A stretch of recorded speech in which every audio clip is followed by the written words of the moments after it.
Okay, we're back.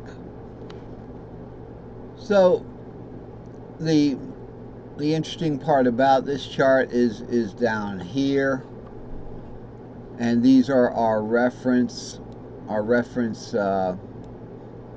fretboards are here. Here's the modal fretboard, okay, with the 7 cages.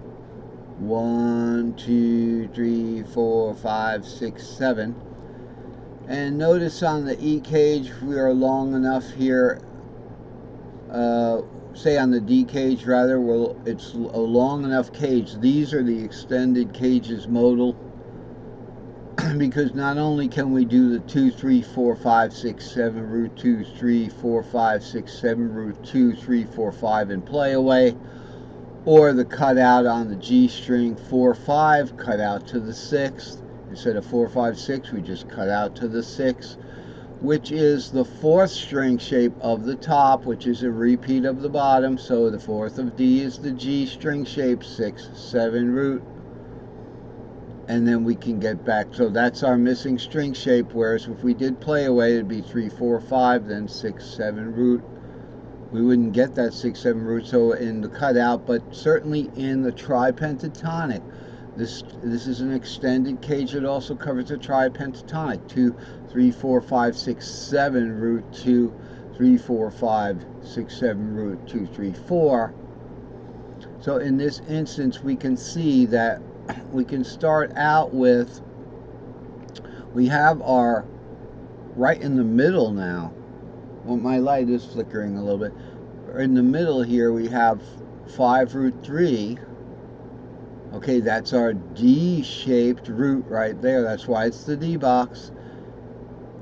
Okay, now when we want to go to the shape of the 6th minor, what do we do? What shape is it in the letter, in the word caged? Which shape is it going to be? It's going to be minor, so it's going to be a lowercase letter. D goes to what in the word caged? Goes to C, because cage starts all over again. So we're looking for a C shape. So as you know, C has your root here on the 2nd string, so we've got 5 root 3, 5 root. Are we going to 3 here? No, okay, this is the C shape rather. I'm showing you the C major shape. 5 root 3, 5 root 3, right there. That's your C major shape. Now for the minor, we're going to start down a minor 3rd, right? So it's going to be here actually. Here's your 6 minor. Okay, so the C shape in minor is going to be 3, 6, root, 3, 6, root over to here. And we actually have an open string here. If we had a fret nut there. Okay, so the D cage is a little tricky like that. Let's look at that. Because that minor is going out of the cage like that. So, you know, as the fretboard shows, we have that 3, 6 root right there. Okay, but it's out of the D cage.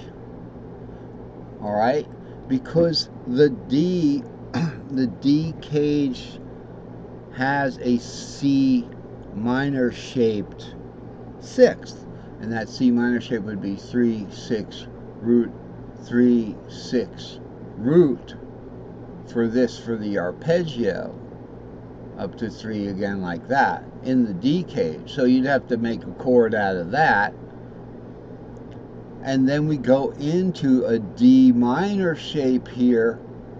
Okay, so this will be a pentatonic advance. When we're going down the fretboard in cage, we're going pentatonic. So if we have a C minor shape, the next pentatonic from C is D minor shape. Okay, so where can we play that? What cage does that land us in? And that lands us And see, this stuff's a little tricky. That lands us in the E cage again. So whether it's the long cage or the short cage, we've got the fret nut here. That's one of the, I believe that's one of the cages that the long and the short cage have the same problem, right? Let's look at the short cage over here. In the E box, we've got our open root right there, and the same thing with the E box here with the long pattern. We've got our open root right there, even though we call it E root 2-3, because we're going to play root 2-3 here. The third is not there, it's sunken. So we look at this.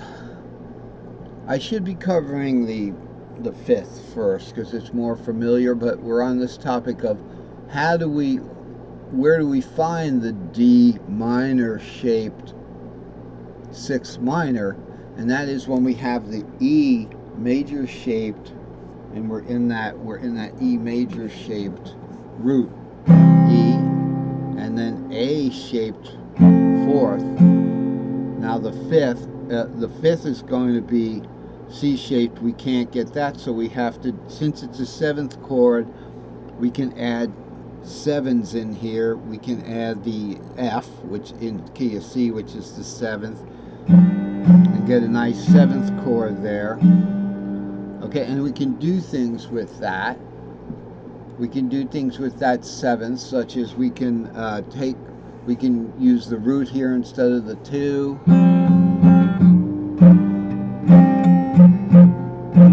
Okay, on the bottom we could do the 2 there instead of the root down.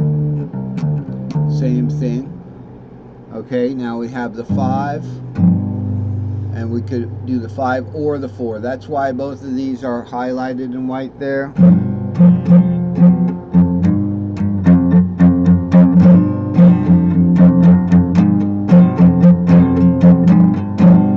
What else? Apparently we can do the 7th or the root there, so we can skip over to the root with one of our fingers. Remember, root is the suspended 4th of the 5th. Okay, or we could do the 3 or the 4 there. Now what's going on there? Okay, we've got the 4th now, which is the 7th. If we could somehow get the 3rd on that, we would go. Okay, so that's kind of really not a playable there, that 3. So that's the 5-7 chord. All right, and it's simply, we could look at it as, hey, we've got these notes. We have to find a chord somewhere there. It's not going to be perfect, but since we're playing a 7th chord, okay, so it's for the 7th chord there. All right, so I had to fix this. It said 4-7-2-4. It's 5-7-2-4 there. I'll have to fix that separately after the lesson. So if it goes back to 4-7-2-4, you know that's a 5 right there. So that's our 5-7-2-4. Whenever you deal with a 7th chord, it gives you an opportunity often, let's say even with the Locrian, rather, the Locrian's interesting in the E box up here. Easiest way to find a Locrian is to go to the modal fretboard right here. Okay, we're trying to make a chord out of this. This would be the fret nut right here, the hyper fret nut.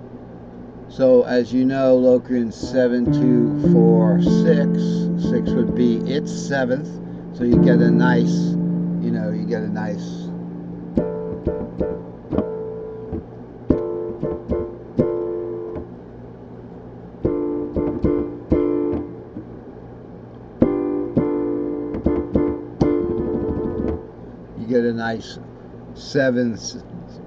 dominant 7/7 chord, or half diminished 7th, that's what they call it. So we add the 6 there, and as you know, on this particular string with the 5-6, there's no 5 in the